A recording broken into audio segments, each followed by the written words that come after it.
Shalom and good evening. My name is Kazakiel Ben Yisrael, and welcome to Unfolding Scriptures. Tonight's topic is, who is the true church? Right now I'm going to give some introductions. To my right is... I'm Elder Shadaniah Ben Israel. Shalom. Shalom. I'm Elder Aharon Ben Israel. Shalom. Shalom. Shalom. Obiyahu Ben Yehuda Israel. Shalom. Shalom. So, as I said before, this is who is the true church. And right now, we're going to try to bring out some points and some scriptures regarding the subject matter. So I hope that you have your Bibles and just be patient with us so that you will be able to go along with us as we decipher some of the different problems that's been plaguing the church for some years now. So I don't know who's going to start, but whoever feel free. Whoever wants to start. Shalom. Shalom. Shalom, Elder. This was a topic that the world has been misled about. Because you hear people talking about the church this and the church that. But once you read the Tanakh, you'll see that the word church as we know it has never been mentioned. But the word that they speak of that comes from the Greek is ecclesia. And in the Strong's Concordance, the number is 1577. And the definition of it says, a calling out, a popular meeting, especially a religious congregation. And then in parentheses, it has Jewish synagogue or community of members on earth or saints in heaven or both. And then it says assembly, then church. But let's look at Exodus, the 12th chapter. I'm going to read verse 3. Okay. It says, speak to all the congregation of Israel. Stop. The congregation of Israel is what has later been known as the church. Because if you understand that the Father told Moshe and Aharon to speak to the children of Israel. Okay. They were a family, a nation of people in which the Father chose to be his priest to the rest of the sons and daughters of Adam, which later we transposed over to what today they call the church. But the correct word is the congregation of the meeting or the congregation of Israel. Okay, it's true. Can somebody else? But that's true. There's a confirmation to that, what you just said, Elder, in the book of Acts. I'd like to read it. It's in Acts 7:38. And it reads, this is Shaul talking about the brethren. It says, this is he that was in the church in the wilderness with the angel which spoke to him in Mount Sinai. So that confirms what you just said about Israel being the original church. Right, correct. But see, first and foremost, we got to go to the origin of the church, or what was considered this assembly of Yah. We must understand the covenant that the Most High gave to the children of Israel regarding his word and how it was going to be distributed. Now you must understand, the children of Israel were the only people authorized to give the Father's word. That's a part of protocol. And you can't go outside the parameters of what's already been established by the Most High regarding this word. That's why you have so many different definitions for different things. You have so many different religions. Everybody got their own spin, but we all reading from the same book. So first of all, you got to ask yourself, well, if we're all serving the same God, so to speak, traveling down the same road, why is there so many interpretations out of one book? Good question. So once you ask yourself that, the only conclusion that you can draw is somebody is lying. Now, this book isn't lying. I truly believe the words in this book, okay? It's men that have made up lies regarding this book, because the different men that got a hold of this book that weren't the seed of Jacob tried to bring themselves or try to show the world that they were just as close to the Most High as Israel is. But that's ridiculous, because this book talks about Israel being the Most High's elect. Okay? So we must understand, if Israel is the elect, and Israel was commissioned to preach and teach the Father's word, that covenant was made with Israel. Okay? And it's only made with Israel. The only way you can get to the Most High is attach yourself to a sector of Israel. True Israel, not the Jews, not a Jewish people, not a Jewish person, but an Israelite. Okay? Now, let's go to Exodus, the 19th chapter.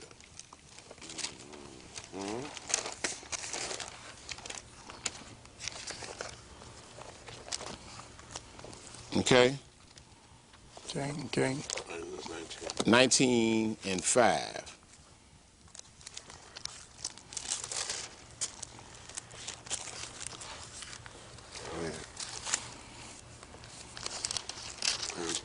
Are we there? Okay. Well, I'm sorry. Let's say 19 and 3. And Moshe went up unto Yahweh, and Yahweh called unto him out of the mountain, saying, Thus shalt thou say to the house of Jacob, and tell the children of Israel, Ye have seen what I did unto the Egyptians, and how I bore you on eagle's wings, and brought you unto myself. See, first of all, you got to realize that the Father sanctified Israel. When he brought us out of the land of Mizraim, he sanctified us. He separated us. So as that began to take motion, we must understand that he started preparing us, okay, to make us his ambassadors on earth. Okay. 5. Now therefore, if you will obey my voice indeed and keep my covenant, then ye shall be a peculiar treasure unto me above all people, for all the earth is mine. So those out there in the viewing audience, if you have any doubt about who the Father people is, you read verse 5, okay? And it will knock any doubts out of your mind about who his people is. Verse 6, and ye shall be unto me a kingdom of priests and a holy nation.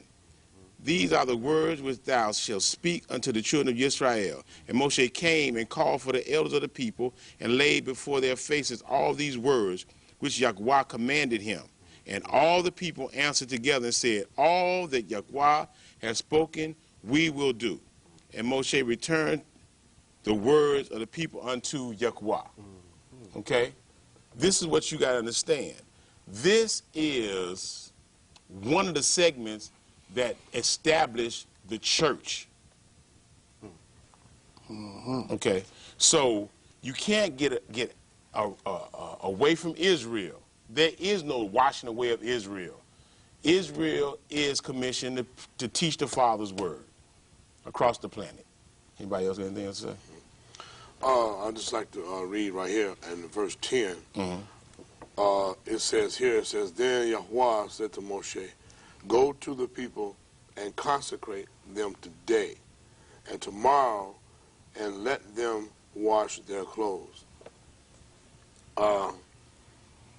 This is where we see the people as a whole being consecrated and placed into the office of being a kingdom of priests, like you said, Kazakiel.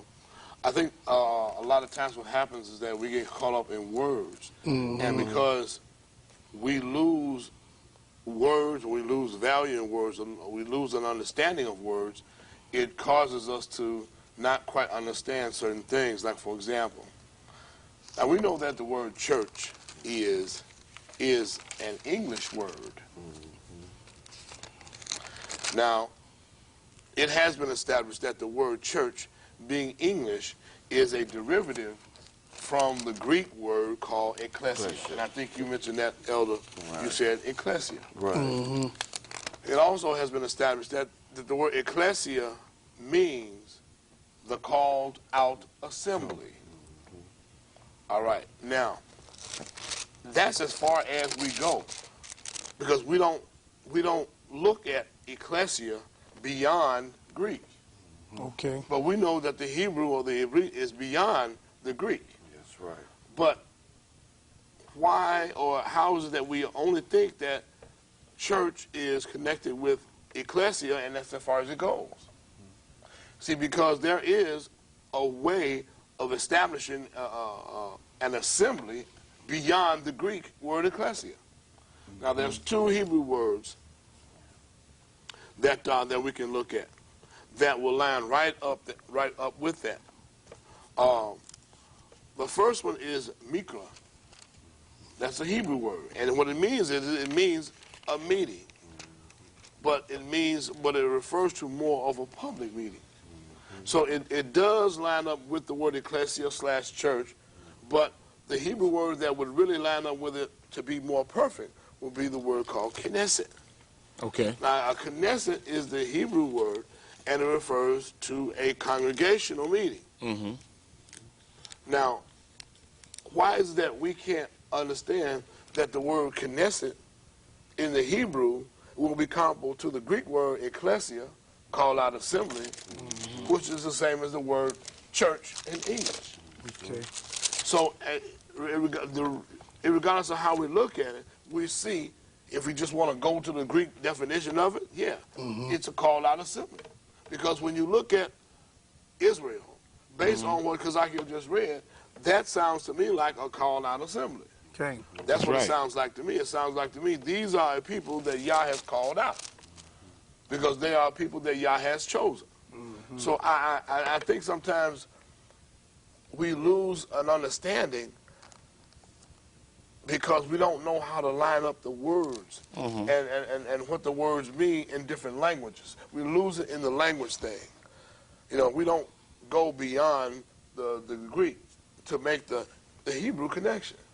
So I think that's part of the reason why there's so much confusion, otherwise. Why people don't understand what the church really is. Right. Well, I was going to go further because there is a word that also lines up with that, and the word is 5712 in the Strong's Concordance. It's adar, and the definition of it is a stated assembly, a concourse, or generally a family or a crowd. Now, it lines up more because if you understand, the children of Israel were a family. The whole nation was a family. And it was the assembly that the Father called out for his personal self. Now, turn to Deuteronomy. And this is a Hebrew word, too. That's right, correct. And the thing I think, we don't, as a whole, our people, we don't get familiar or become familiar with Hebrew words. Correct. And that's part of the problem. And that's the basis from which the scripture was written. And if you want to know anything, you go to the origin. It's always. Deuteronomy, the 7th chapter, and I'm going to start at verse 6 to echo on what Kazakiel said. Okay. It says, "For you are a holy people to Yahweh your El. Yahweh your El has chosen you to be a people for himself, a special treasure above all people on the face of the earth." All? All. All. Huh? Then it says, Yahweh did not set his love on you, nor choose you because you were more in number than any other people, for you were the least of all people. But because Yahweh loves you, and because he would keep the oath which he swore to your fathers, Yahweh has brought you out with a mighty hand and redeemed you from the house of bondage, from the hand of Pharaoh, king of Egypt. Again, letting you know that you were a family. Right. See, people tend to forget this. And they seem to think that the children of Israel were a religion. No, they weren't. They were a family that the Father made a covenant with to be the example to the rest of the sons and daughters of Adam to follow after. And everybody has taken parts of what was given to them and made up their own rules. That's the problem. You see what I'm saying? So this is why you come out now with 1,000 different worship systems. That's right. And none of them hold the essence of what this is all about. You see what I'm saying? Okay. Exactly. Again, we have to correct that. If we believe that we are the descendants of these people that the Father chose, then what we must do is do what's right. We're not downing anybody, Okay. but we must bring the truth the way it's written. And if you got a problem with that, it's not that you have a problem with us. You got a problem with what's written. Right. Okay. See, that's my point exactly. That's why I went here in the law to show, okay, the reason I'm stressing covenant. Covenant means contract. That's it. Okay? The contract, see, the real church, okay, it doesn't, okay, let me put it like this. People of all creeds and color, if they want to serve the El of Abraham, Isaac, and Jacob, okay, they have to come under the same covenant. Very good. You have to, it's not about being black or people of color. No. It just happened to be that the children of Israel is a people of color. Okay. Right. Okay, this is not a black thing. What I'm trying to get people to understand is, it doesn't matter what you look like. It's about how you choose to worship the El of Abraham, Isaac, and Jacob. You cannot take it upon yourself to want to serve him the way you see fit. Because, see, this book hasn't changed. Okay? So, therefore, if you read this book and you get a different interpretation from somebody else, or get a different interpretation from the way it's written, you are off track, because it's written like this for a specific reason. Now, like I was saying, I was concentrating on the word covenant. Go to Exodus 24 so I can help establish, this is the origin of the church. Okay. Okay? And it started with the children of Jacob, Okay. which is the children of Israel. Now, this is to spin from where I came from, Exodus 19. Okay, this is the same situation. Okay, it's just being elaborated upon by Moshe. Okay. Okay. Okay. All right. Exodus 24 and 3. Okay. And Moshe came and told the people all the words of Yahweh and all the ordinances, and all the people answered with one voice and said, all the words which Yahweh have said we will do. Now they said the same thing back in 19. Okay? 4. And Moshe wrote all the words of Yahweh and rose up early in the morning and built an altar under the hill, 12 pillars according to the 12 tribes of Israel.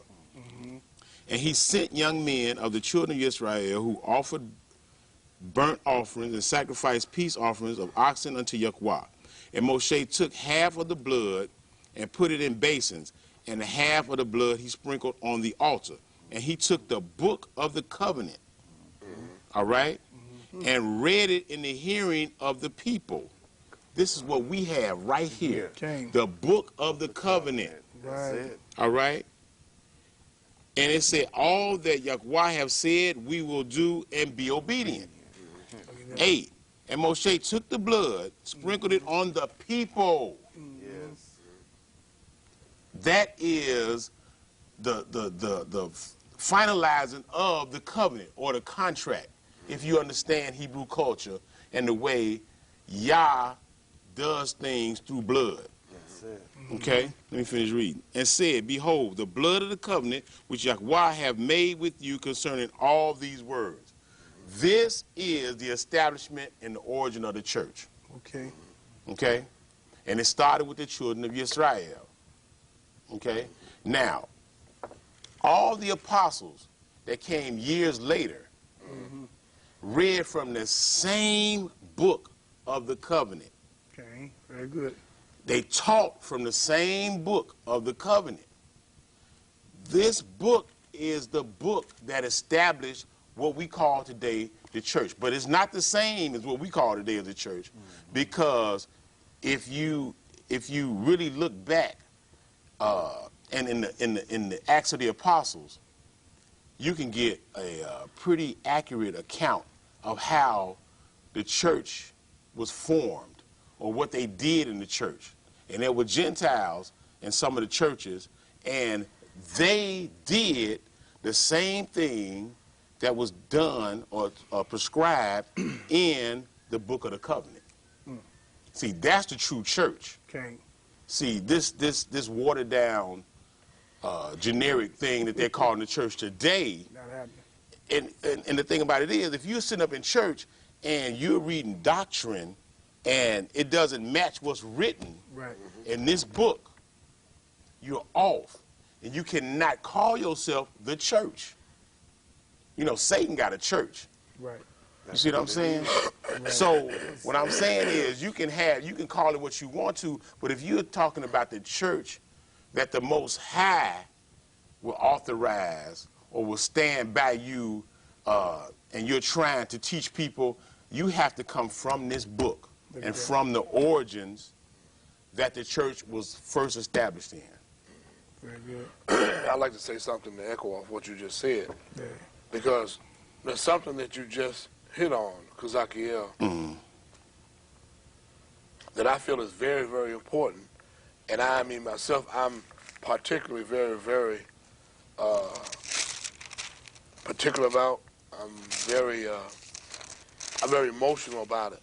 And that is how people today classify themselves as the church. Right. Not really fully understanding what the real church is. Because when we look at what the church is today, you know, when I look at that myself and I think about the way the organizations called the churches have put together their programs, and I think about the reality of what the Father has truly prescribed as what the church is, I become very, very upset about it.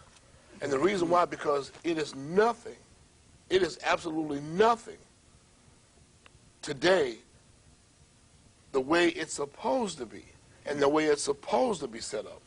Now, one thing's for sure, when we look back in reading Deuteronomy, when the children of Israel were originally established as the church, or as some people might call the Commonwealth of Israel, and as Yah's people, and this covenant was made, this agreement between the Father and the people were made, and we were consecrated as a holy nation, a special treasure, like we read, a kingdom of priests. When we look at that, the church or Israel, or the Commonwealth of Israel, didn't have to go anywhere to give anybody this word. No, they did. Because then, and back then, during that time, if a person was a Gentile, and he was a pagan or whatever he was, if he wanted to know Yah, then he had to come to Israel. Okay. You had to come to us, because we weren't going anywhere giving anything. That's right.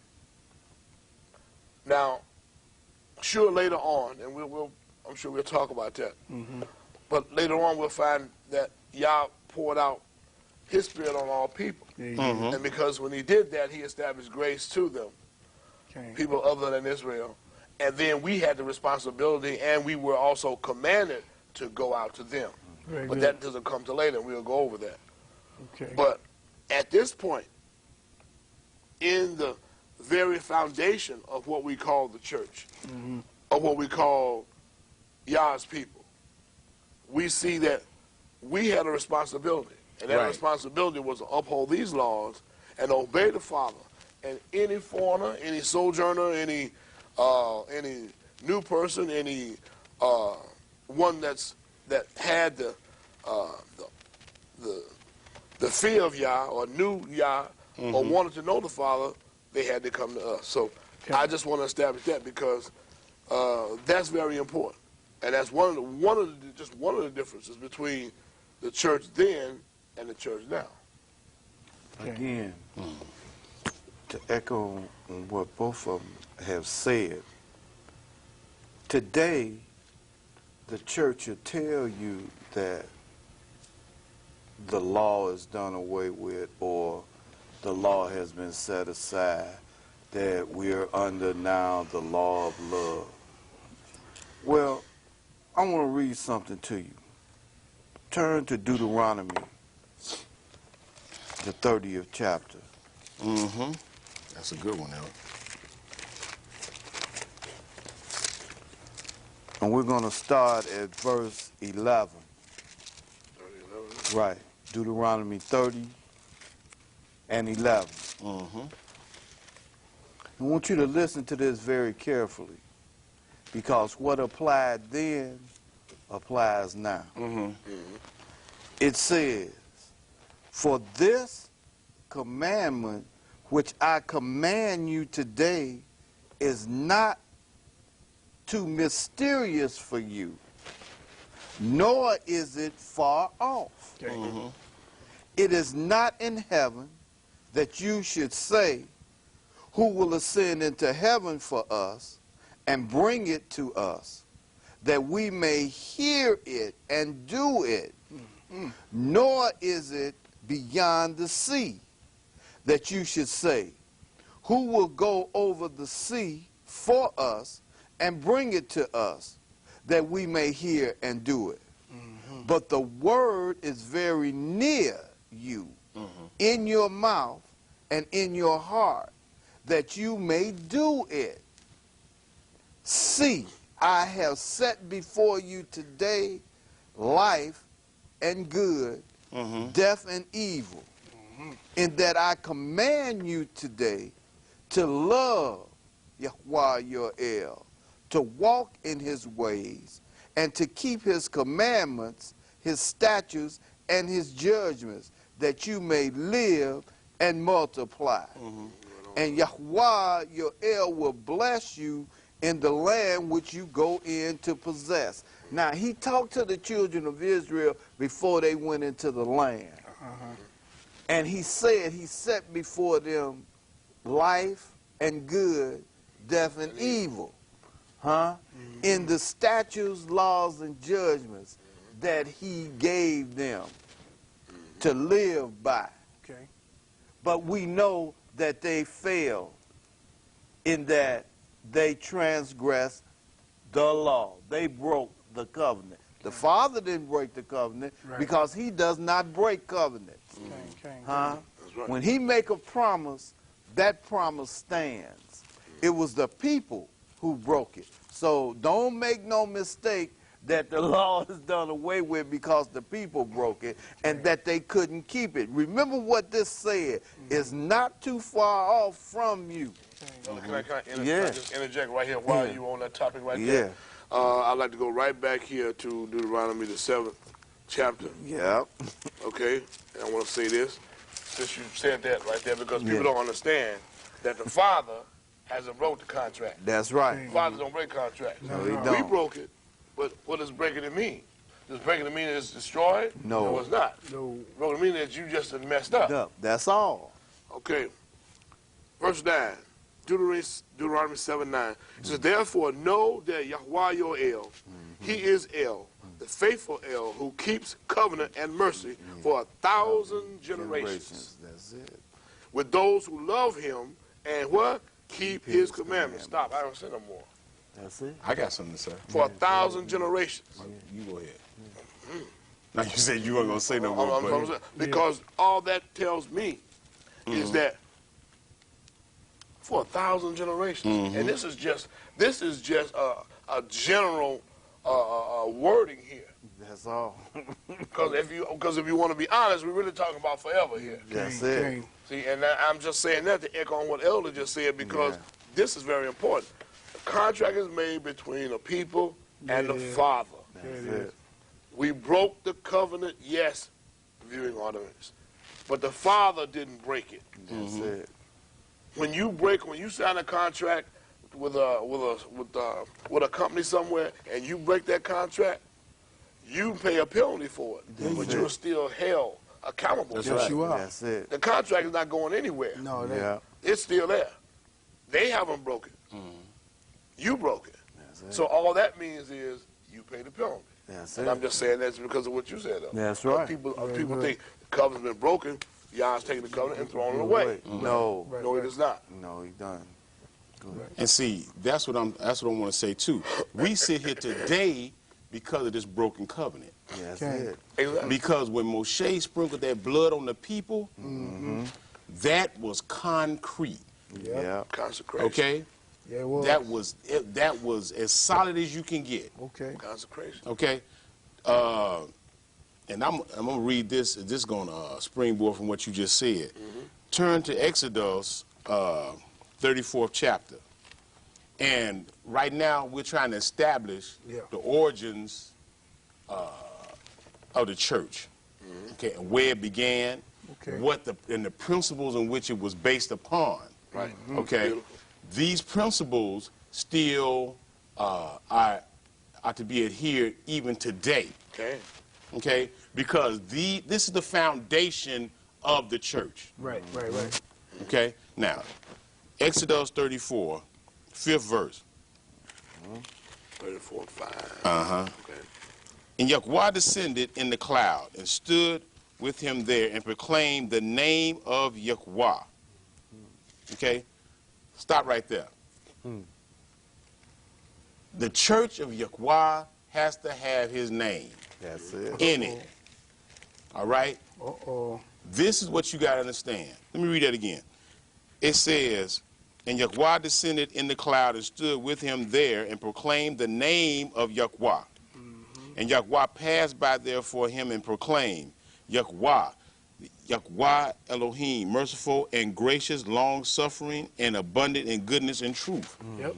keeping mercy for thousands, forgiving iniquity and transgression and sin, and who will by no means clear the guilty. That's it. Now, I'm trying to help people, we're trying to help people understand that this thing is bigger than you dressing up in nice clothes, singing songs, singing praise, beating tambourines, Right. coming out for whatever personal thing that you feel is important. This thing is a mission, okay? This is a commission that was given to a people. That's right. To pull the wool off the mystery system, or to pull the wool off the lie.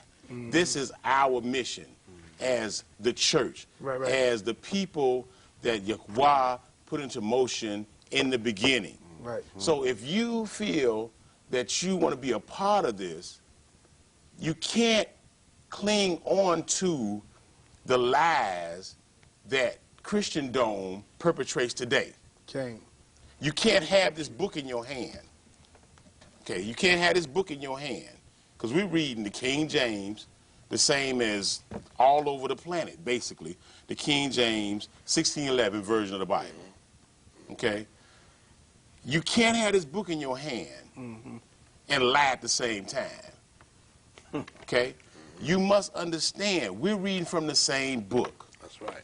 Therefore, you must take it upon yourself to know, if you're trying to serve the same El or the same God as Abraham, Isaac, and Jacob, you had to do what was prescribed to his descendants, okay? To fall under the covenant or that contract, Right. and to reap all the benefits of that covenant and contract, you must have it the way it's prescribed. Right. Okay? Now let me finish reading. Let me read 7 again. Okay. Keeping mercy for thousands, forgiving iniquity and transgression and sin, and who will by no means clear the guilty, visiting the iniquity of the fathers upon the children, upon the children's children, unto the third and to the fourth generation. Moshe made haste and bowed his head toward the earth and worshiped. And he said, if now I have found grace in thy sight, O Yahweh, let Yahweh, I pray thee, go among us. For it is a stiff-necked people, and pardon our iniquity and our sin, take us for thine inheritance.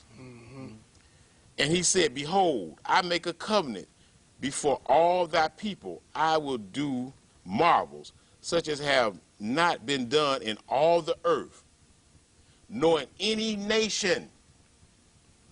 That's a significant thing there. Yeah, Of course That's it is. powerhouse right there, because he didn't deal with any other nation the way he dealt with the children of Israel. That's it. So the church had to come to the children of Israel. Yeah, it did.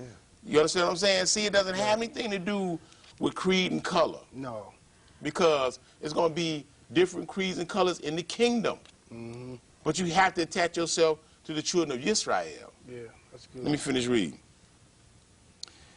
It says, nor any nation and all the people among whom thou art shall see the work of Yahweh, for it is an awe-inspiring thing that I will do with thee.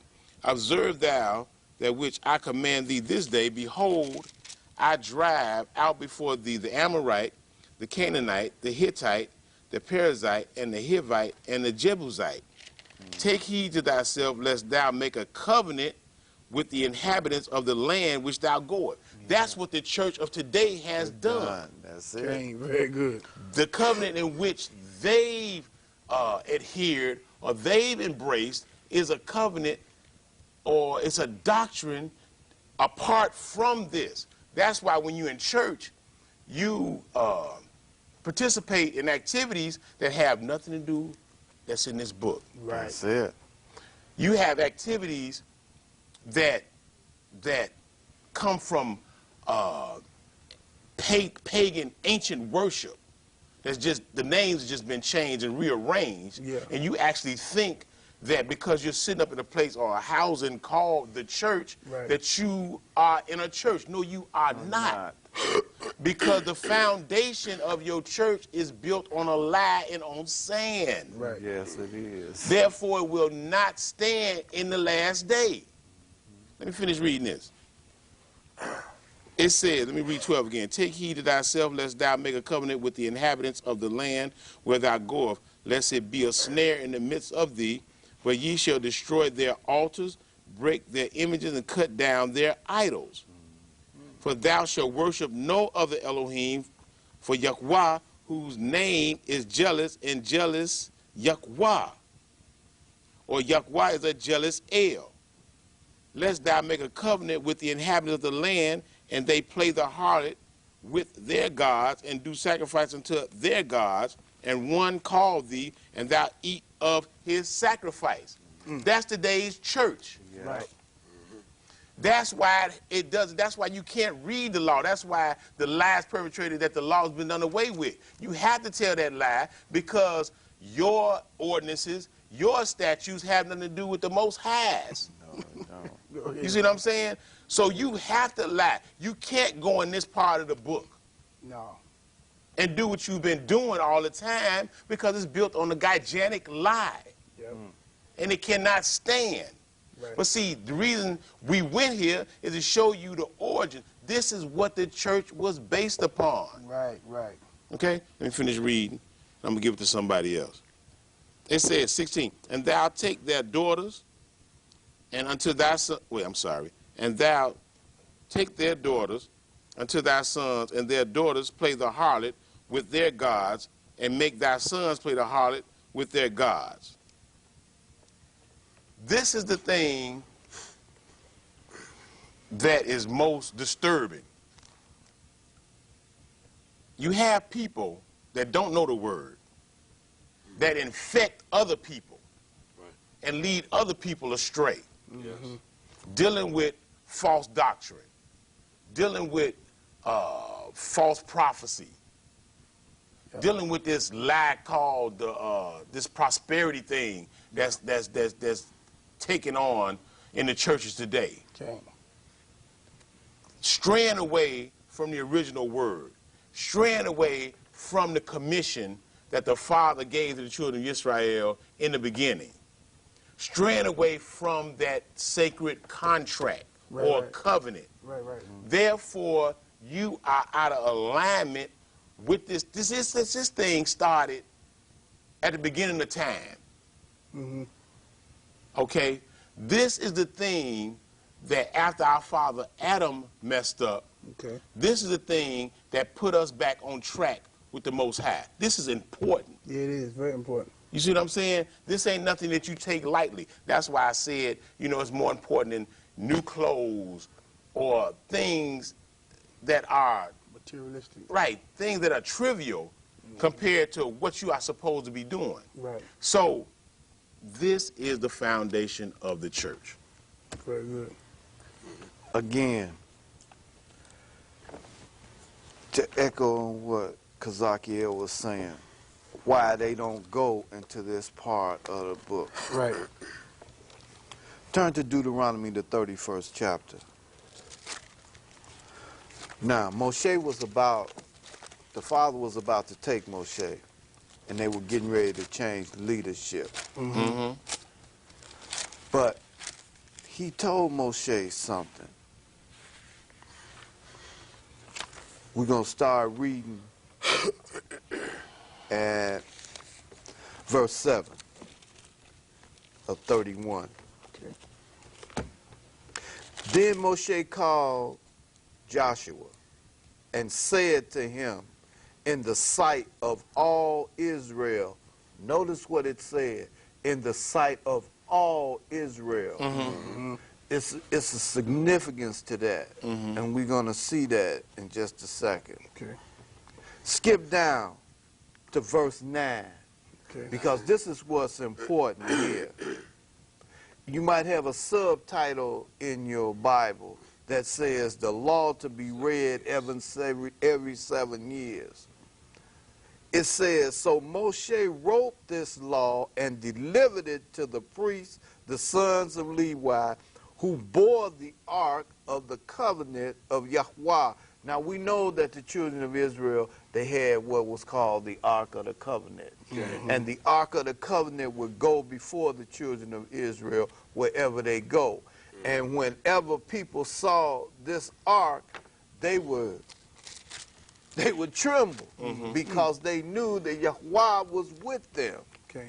Now, skip down to verse 12 and listen to this. It says, gather the people together, men and women and little ones, and the stranger who is within your gates, that they may hear and that they may learn to fear Yahweh your El and carefully observe all the words of this law. How many? All the words of this law. And that their children, who have not known it, may hear and learn to fear Yahweh your El as long as you live in the land which you cross the Jordan to possess. Now, let's skip down, because remember now, they was going into the land. This was what they had to do in order to what? As we read previously, what? This was what? Life and good, death and evil. This was what was to keep them in the land, adhering to the contract. Okay. That's right. Then it says, 14, then Yahweh said to Moshe, behold, the day approaches when you must die. Call Joshua and present yourself in the tabernacle of the meeting. Again, remember when we started off, we talked about the tabernacle or the congregation of the meeting. Okay. This was the starting or the beginning of what we know today that has taken on what they call the church. Right. This was the actual church. Okay. And it's called the tabernacle of the meeting. That's right. That I may inaugurate him. Him who? He was to inaugurate Joshua in front of all the people.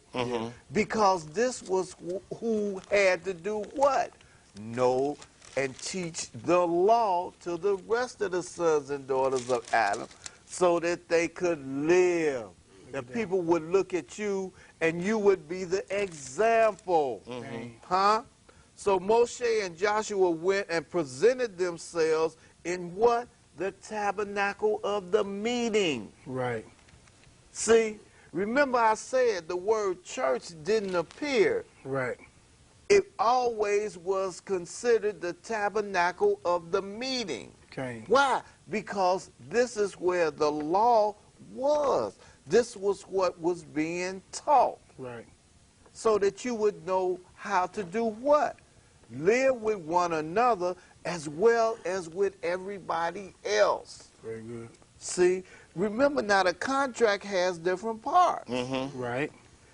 This is why people today don't understand anything. Right. Because they never understood the contract. Okay. Because the people that are standing in front of them never did what's being prescribed here.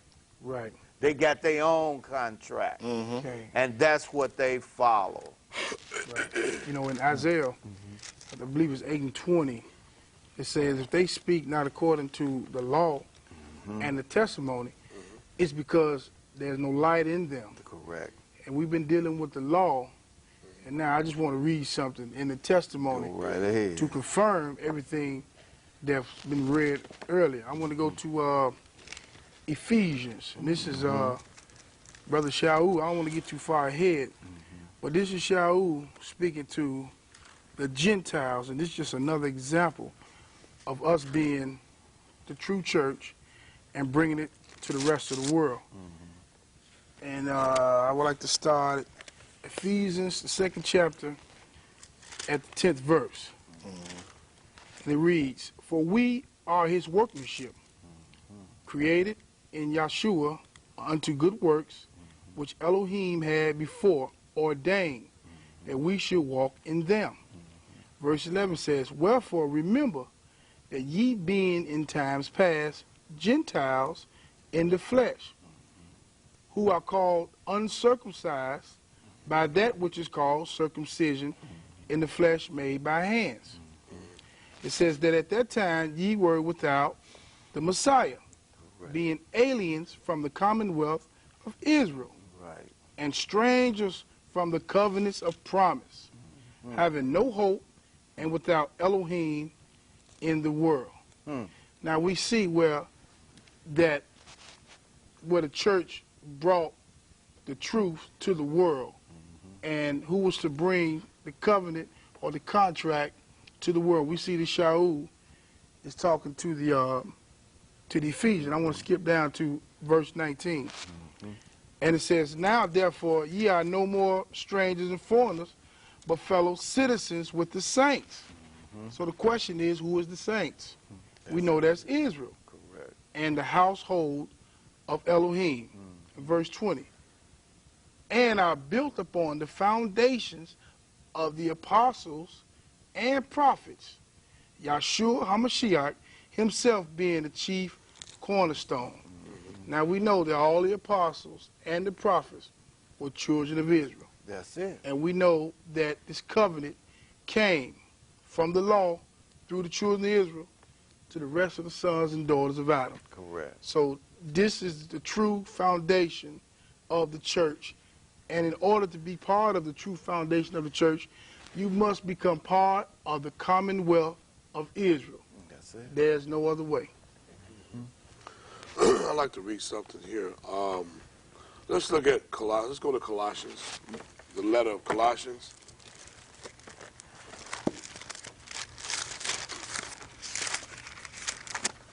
And we're going to go directly to the 15th verse. And we'll read from 15 through 18. 15. Colossians 1, 15 through 18. Verse 15 says, and we know that we're referring to Yahushua here. It starts off by saying that Yahushua is the image of the invisible El, the firstborn of all creation, meaning that he was the first to be resurrected from death to life and live forever. And we know that Israel is referred to as Yah's firstborn as well. And we are conformed to the image of the Son. That's what Paul said. All right, now. But it says, for by him all things were created that are in heaven and that are on earth, visible and invisible, whether thrones or dominions or principalities or powers. So all things that exist was established and created by the Son of El, who is Yahushua. Okay. All things were created through him. But it says, and all things were created for him. Look at that. All things were created for him. Now let that sink in for a minute. And he is before all things, because he was here before the world was.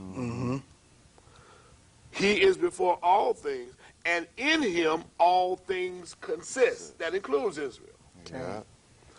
And he is the head of the body of the church, Okay. who is the beginning, the firstborn from the dead, that in all things may have the preeminence. Now, the church itself is the body. But this is the body that belongs to Yahushua. Now, Israel is a part of that body. Yes, he is. And we know that there was a mystery that Shaul talked about that no one knew about. And that mystery was simply this, that Yah will pour out his spirit, and he would then take a people who were pagan and bring them into the fold or into the family of the firstborn, which is Israel. That's it. Right. So this is your real mystery. So it's difficult to claim the church to yourself and then not to be able to see where it originally started from. For all things were created by him, it says, and for him. Very good. So that means that all things are his. And we are just one of those things Okay. that were created for him. And we are part of it, and part of that is that body, and we are that body. Let me say something right quick. Go back to, go to 2 Samuel. 2 Samuel.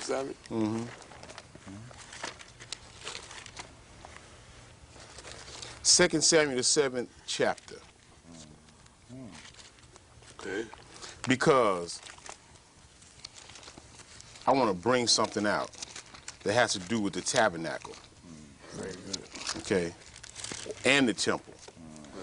2 Samuel 7th chapter, 5th verse.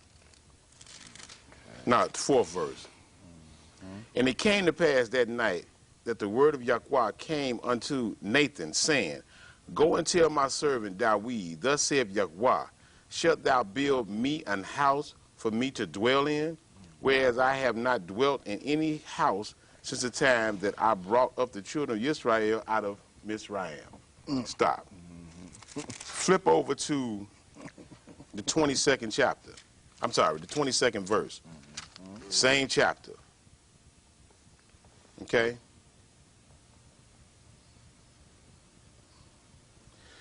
Wherefore thou art great, O Yahweh Elohim, for there is none like thee, neither is there any El beside thee, according to all that we have heard with our ears. And what one nation in the earth is like thy people, even like Israel, whom Yahweh went to redeem from a people to himself, and to make him a name, and to do for you great things in awe and spine for thy land before thy people, which thou redeemest to thee from Egypt, from the nations and their gods. For thou hast confirmed to thyself thy people, Israel, to be a people unto thee forever. And thou, Yahweh, art become their El. And now, Yahweh Elohim, the word that thou hast spoken concerning thy servant and concerning his house, establish it forever, and do as thou hast said. The tabernacle or the temple was a housing. Yeah. Okay? We're talking about the instrument that's used to get back to the Most High. That's the reason I brought this out. Okay. All right? This is what the church is. The instrument that is used to get back to the face of the Most High. Okay. All right? That's why you have to have everything lined up. That's why we started in the Old Testament, or the law, to show where this was all established at. Very good. Good Okay? teaching. Good teaching. Now, we didn't build a house because now we couldn't build a house. Right. All right? But I brought that out and showed you the humble beginning, because the Yahweh hadn't dwelt in a structure since they had came out of the tent or the tabernacle.